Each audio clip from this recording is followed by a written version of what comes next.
I'm Mike Serbaugh, Chief Scout Executive for the Boy Scouts of America. As an Eagle Scout, camp staff member, and professional scouter, I've long understood that keeping our youth safe must be every leader's first priority. The Boy Scouts of America has a long history of youth protection, and this updated training course demonstrates our ongoing commitment. We routinely work with experts in this field to ensure we understand the ever-evolving challenges affecting America's youth and look to bring that expertise to you with this training.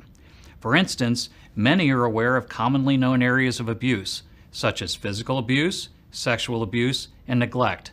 But now, cyberbullying and online abuse are unfortunately an increasingly prevalent reality. These offenders seek to use our respected institutions to access and groom youth, families, and communities, and simply put, this will not be tolerated. All youth should be safe in their homes, neighborhoods, schools, places of worship, and in scouting. A safe environment is necessary so that we can instill in them character, leadership, and citizenship that we know scouting provides.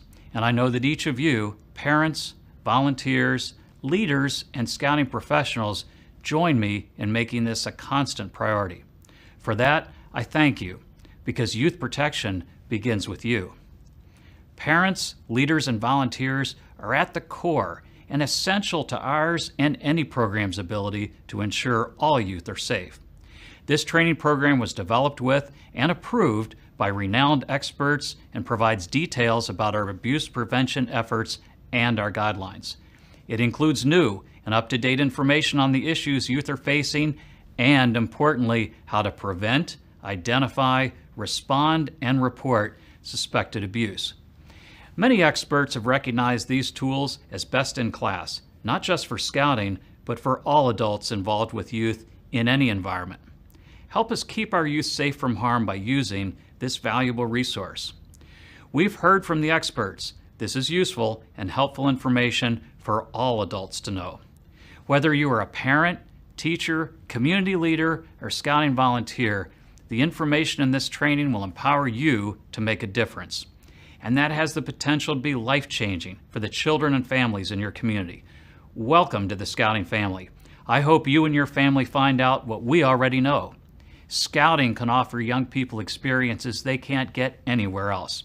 And we are committed to being the best and safest youth character and leadership program that you will find.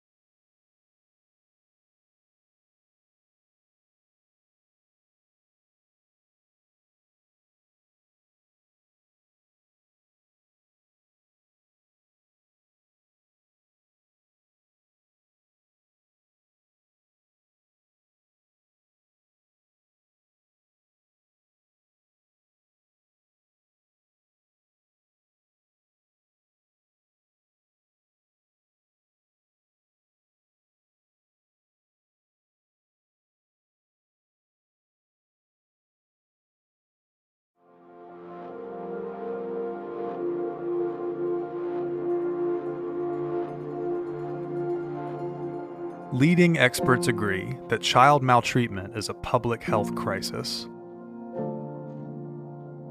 Increasing education and awareness is a shared responsibility that will have far-reaching effects in improving our communities.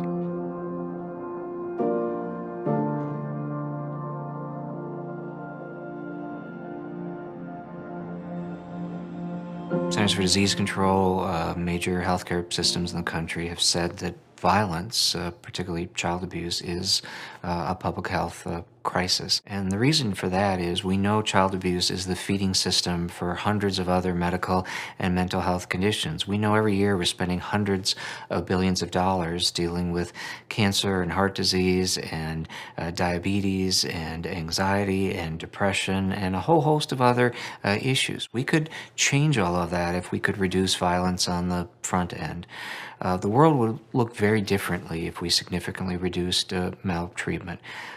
Whatever the social ill is that you care about, you want to reduce juvenile delinquency, you're going to have to reduce child abuse. You want to reduce crime as a whole, you're going to have to reduce child abuse. You want to reduce domestic violence, you're going to have to reduce child abuse. You want to reduce bullying, you're going to have to reduce child abuse. You want to reduce cancer, you want to reduce heart disease, you want to reduce mental illness, you're going to have to reduce child abuse. Child abuse is the feeding system for almost every social ill in our country.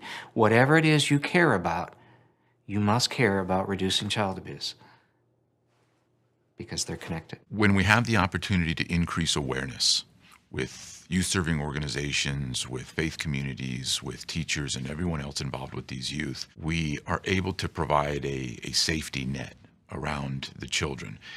So by implementing policies and by encouraging folks who see something to report immediately, to take action, to err on the side of caution, to educate the youth themselves on everything ranging from good touch and bad touch to online safety to the rules for interacting with adults and the rules for interacting with other youth. When we engage in this sorts of education and these sorts of policy making, then we can create a context in which there is no opportunity and there is no access.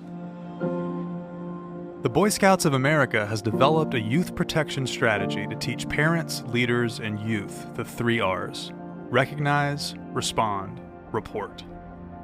Focusing efforts on how to recognize the signs of abuse, how to respond to a child who has experienced abuse, and how to report abuse will enable us to make a difference in the fight against child maltreatment. The indicators can be very vast, but some things to really look for are potential withdrawal of a child or social isolation developing. Other concerning factors may be if you notice a dramatic drop in a child's grades at school or other big changes in a child's life. I think the biggest thing for any individual who is working with a youth serving organization to know and understand is that each person has the capacity to either improve the life of a child or save the life of a child. And so it's really critical that if you have a concern that something is going on with the child, you see something that you're concerned with, you then go and say something. Most people, most of the time, won't report no matter how clear the evidence. Now, that begs the question, why? Why won't we report if we even see a child being sexually abused?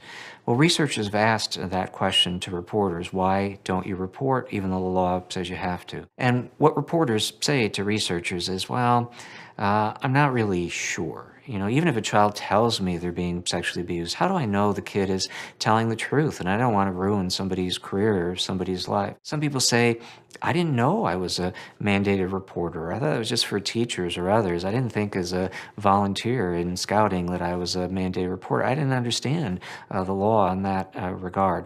Some people say, I've reported in the past and it always gets screened out, or if they do investigate, they don't really do anything and they make the situation worse. So I think I'm going to keep it in-house because that's really the best way to help. Some people say I don't report because I think, this could be really bad. I think I might have to testify in court. I think people will find out about it. I think if I'm a small-town doctor, I will lose patients if the word gets out that I make a report. Or people won't come to my daycare school anymore if word gets out that I start to make a report. And on and on and on. We have a number of reasons why we don't report. That's the bad news. The good news is, the better educated our reporters are, the more likely they are to overcome those barriers. So, for example, many say, I'm not sure I've got enough evidence to report. Once they're taught, it's not your job to be an investigator. You don't have to reach a certain evidentiary threshold. The law is simply, do you have a reasonable suspicion? And then make a report and let the authorities, the professionals, sort out whether or not to do anything with respect to that case. What we encourage parents and scout leaders and faith community leaders is to believe the child. That you always take that report. You always believe that child. You always follow up and refer up the chain until you get to those trained professionals who know how to interview that child and to decrease the obstacles that are getting in the way of that report unfolding. Child development experts use the term resilience to describe the ability of a child to recover from obstacles and overcome adversity. Resilience is developed when children have meaningful connections with others and learn that they're not defined by negative experiences.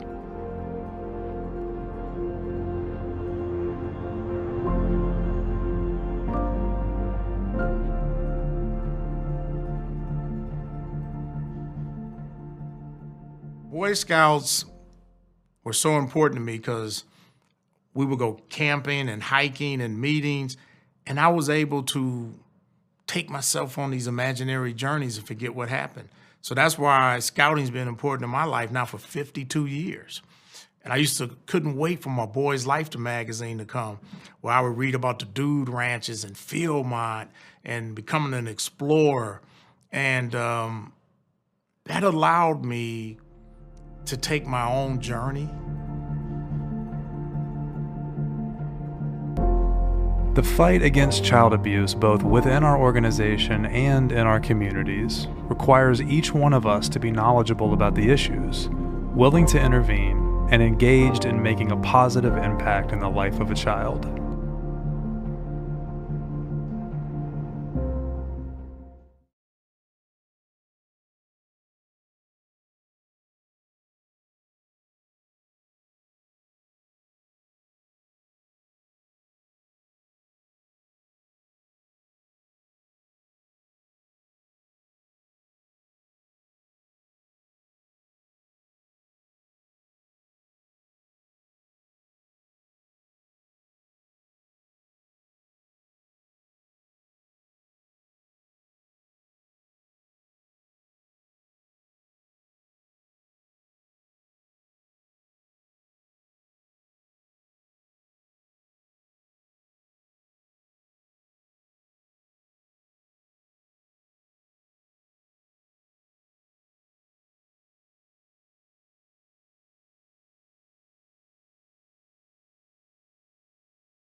Well, child sexual abuse takes on a number of different forms, if you will. It, by definition, involves inappropriate sexual activity, by an adult or a person who could still be an adolescent, for example, themselves, with younger children of either gender. Sexual abuse is discovered often, but much more frequently is not discovered. So we really don't have an estimate of exactly how much occurs. Sexual abuse can occur at the hands of adults. This is the type of abuse that most often makes the papers, that most people are aware of.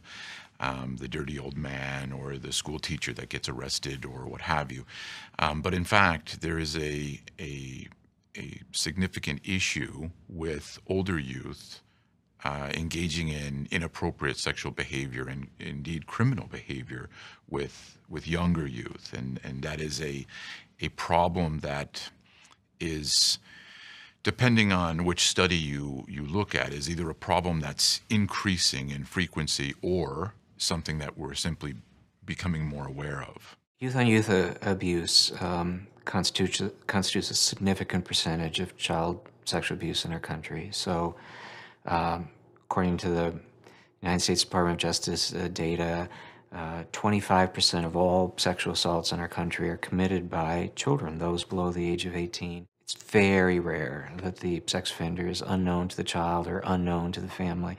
They're usually somebody who's worked their way into the family if they're not already born into the family, and that is part of why they often get away with their crimes. First thing an offender does is they carefully select the community they want to be part of. They do pay attention to whether or not you have policies. If so, are they good policies? If they're good policies, do you actually enforce them, and are they accompanied with training? So the weaker you are on that spectrum, the more likely a sex offender will want to be part of your congregation, your community. Once a sex offender selects your community, they then begin to carefully study the children in your care. They pay attention to things such as, gosh, what sort of home does this child come from? Are they being neglected or abused in any way?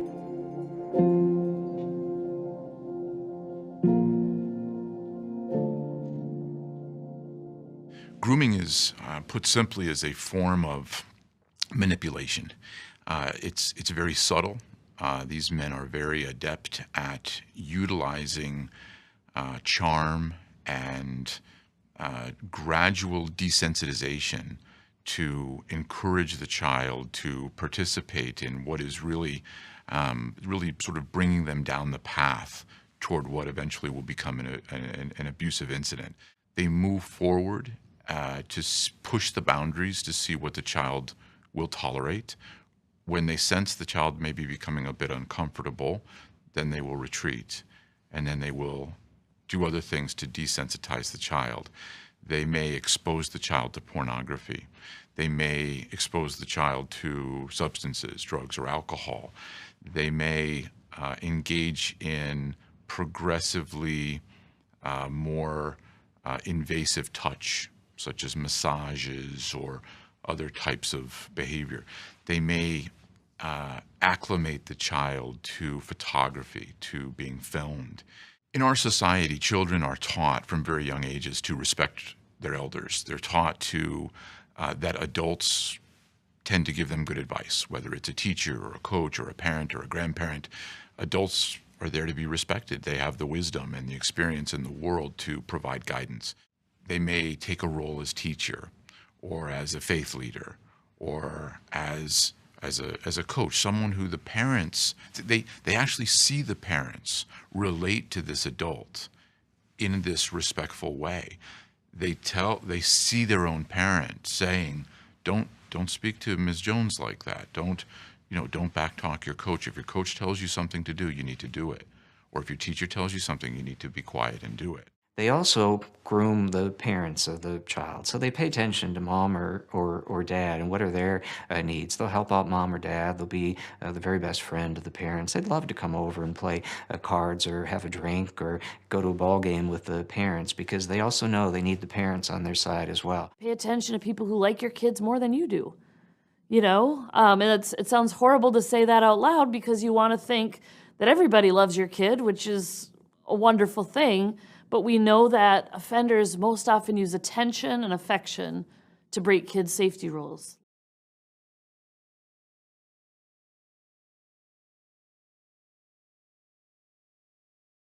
So the very policies such as too deep leadership that the Boy Scouts have, as well as no one-on-one contact, is very important. It's really a good policy for parents to follow as well. For example, if your child's invited to a sleepover, ask those critical questions such as, how many adults are going to be present during this overnight visitation? So this is why we have policies that we're going to respect the privacies of kids. Adults are not going to be watching kids go to the bathroom. They're not going to be showering with these children. They will respect their privacy. We're not going to be skinny dipping. We're not going to be taking off our shirts, the sort of things that sex offenders like to do. That's why we have those policies. It can serve as a deterrent because it's one more barrier the sex offender has to overcome.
I was a light sleeper, still am to this day. And I woke up in the middle of the night to her bedroom door opening. I didn't think much of it. Heard the door open, I looked over, and there was a man that lived in the home with her, and it was her uncle.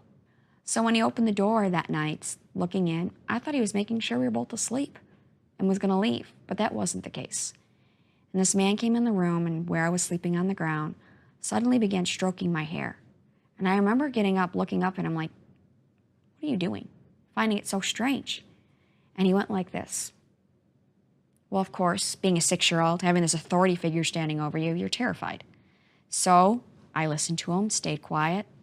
One thing led to another, pulled the sleeping bag down, and for the first time in my life, not the last, sexually abused me. And I'll never forget being so utterly confused. Why is he doing this? What is he doing? You know, I'd never been talked to about this. So I didn't even know how to put words at 6 years old to what he had done.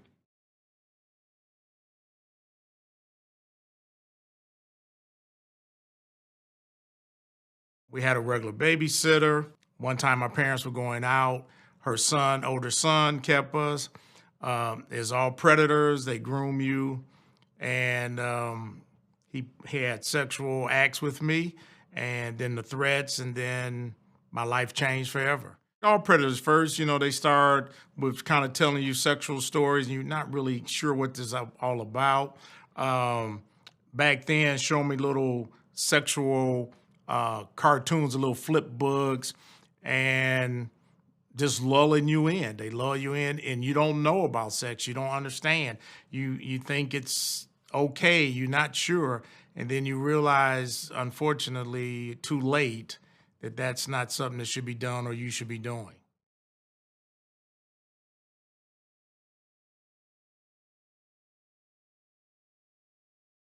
What he took away from me, what he fundamentally broke, was my ability to trust another human being in a way that still, even at that time, I was wavering. I had problems. It was hard for me to trust other people.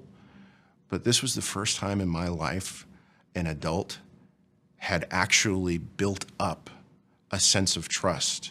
I felt safe around him.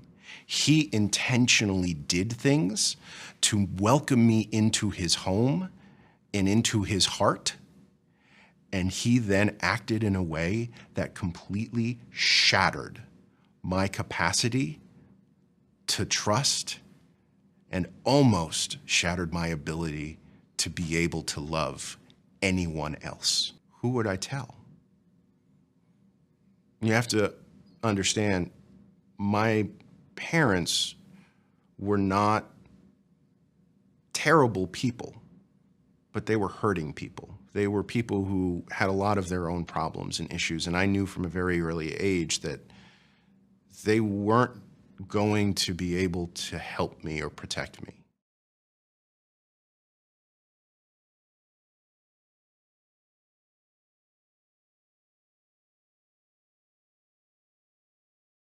I was a stay-at-home mom. We homeschooled. We lived out in the country. I could name every single friend that my daughter had. She did her homework online in front of me in the kitchen. My daughter was 14, but she was very naive. She was very sheltered. And we, because we didn't know what was going on around us, didn't have time to equip her. We thought that the natural protections of being very involved family, tight-knit circles, being out in the country, were the kind of barriers that would give us some space. They don't work anymore in the cyber community. It all started very, very innocently enough, where he would talk to her about, is your family coming to the church meeting? My wife and I will be there. To, he brought a boy to church that she liked, and he picked up on it. And then the emails were all about introducing him. Too many people think the pedophile is the guy or woman in the trench coat that flashes you, who looks, like you can see him. You can't tell, but there are warning signs. So many parents sit their kids down and talk to them about stranger danger. You don't answer the door when we're gone. You don't talk to strangers. But 93% of the time, it's not strangers hurting our kids. It's someone you know and trust. But sadly, our society focuses so much on stranger danger, when we really need to be worried about the babysitter, the coach, the family member harming our kids. I definitely believe had someone educated me on this, I would have spoken up.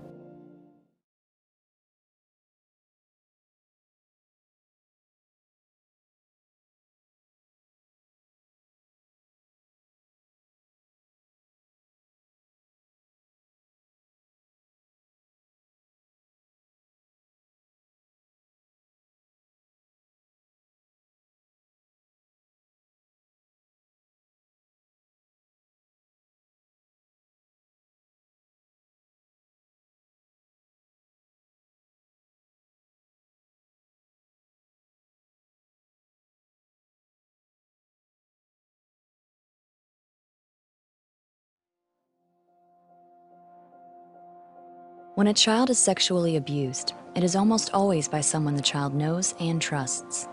In many instances, the individual may even be well-liked and respected in the community. What may appear to be appropriate interaction in a social setting may serve as the early steps in the grooming process for an offender. Through this grooming process, many offenders gain the child's trust through attention, gifts, and favors.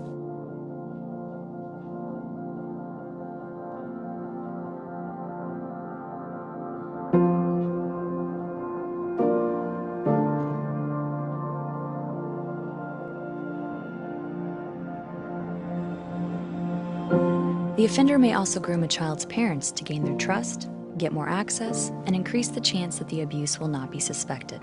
By offering the child inappropriate access to things such as alcohol, drugs, and sexually explicit material, the offender looks to create an emotional connection that enables continued access and may discourage the child from reporting this and future behavior.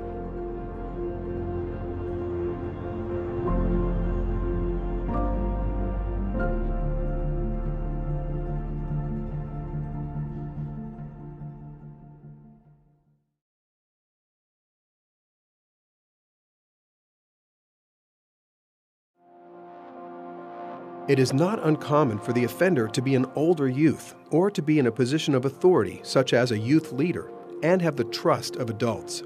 Often, the offender will seem to be a friendly member of the group, but this supportive demeanor can escalate into a situation that sets the stage for abuse when youth protection policies are violated. The offender may seek to exploit the target youth, relying on their size or position of authority.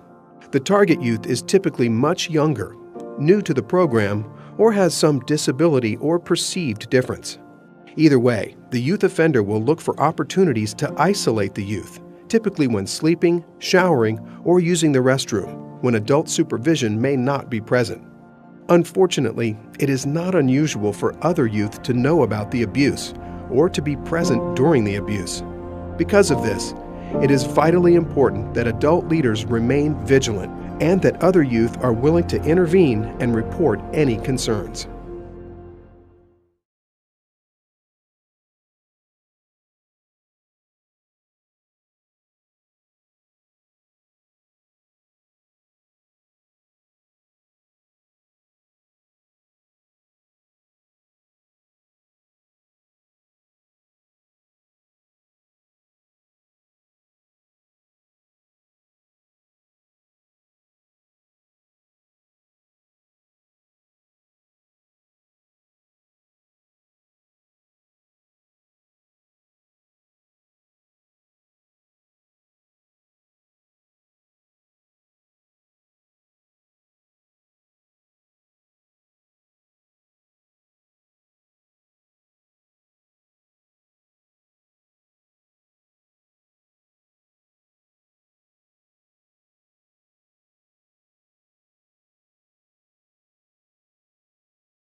It's critical for leaders everywhere in youth service organizations to make sure that they are monitoring for any individual who may try and exert power and control over another child, dominance, and also look for signs of belittling and demeaning that child. Also, some forms of bullying take on a physical nature, and one child may try to physically injure another child. What people have to watch for is the interactions between children at specific events, and looking for things such as name calling, such as a child being left out from other children's activities, other things that really indicate that one child is trying to exclude another child or exert some type of undue influence over. Whenever we talk about bullying behavior prevention, whether it's online, whether it's in real life, there are multiple groups of people who are who are making choices. It's the target, the person who's being targeted. They have some ability to make choices to hopefully prevent this behavior, but they're kind of in the position of least able to fix this. Then there's the person who's causing the harm. They have a lot of abilities to make different choices where they aren't causing harm. What can we do to build up empathy? What can we do to get rid of contempt? Might be one of the harder groups to change around the behavior, but we have to acknowledge that part of prevention is actually reaching out to the person who's causing the harm and say, don't harm. And then that third group are the people who are just watching it play out, the bystanders. And they actually have a huge amount of power as they work to stand up for the person being targeted by offering support. I mean, there's some research that says the best way to rein in bullying, the best way to rein in dangerous behavior is to not focus just on each of us and teaching each of ourselves personal safety, but teaching everybody to look out for one another. I have a job to look out for you, you have a job to look out for me. And creating an environment where we see something inappropriate, such as bullying, we all speak up. We all stand up against the bully. Professionally, I deal a lot with the cyberbullying issue when young people use technology to show contempt, to hurt, or to harm. The good news is only 1 in 5 teens, when they see people being mean online, will actually join in. 4 out of 5 teens won't join in. And so we want to make sure that we're giving tools to the majority, the ones who aren't causing the harm online, of what do you do if you're seeing cyberbullying? What are you doing if you're seeing this type of bullying behavior playing out? How can you be supportive without walking into the line of fire? We don't feed the trolls, we don't fan the flames, but how can we be a support? The reason we have policies of no secret organizations is offenders thrive on secrecy. They love to have a group, whether it's a group of youth or a group of youth and adults, where there's a secret and there's a bond that, whatever we do, whatever we say here will not be shared with others. So secret organizations can lead to bullying, to hazing, can make it easier to sexually violate a child. So That's the reason Boy Scouts and other responsible organizations have strict prohibitions on secret organizations. And it begins with teaching kids personal safety, teaching kids how to be an upstander, role-playing, what that might look like, getting them to practice, and then let the education take root. Most people want to do the right thing if we teach them how to do that. So how do you offer support to the person being targeted? Is it just sending them a private text saying, I'm sorry that this is happening right now. If you want to hang out with my group at lunch until this blows over, you're very much welcome at our lunch table. You know, something that simple, to just even, you know, a message saying, just, you know, no one else believes that this is true. You know, we have your back, whatever it is, but offering quiet support to the target can make a world of difference, because one of the issues with cyberbullying is it feels like it's everywhere.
What some may consider teasing becomes more serious when directed towards people of a different race, ethnicity, sexual orientation, physical ability, or religion.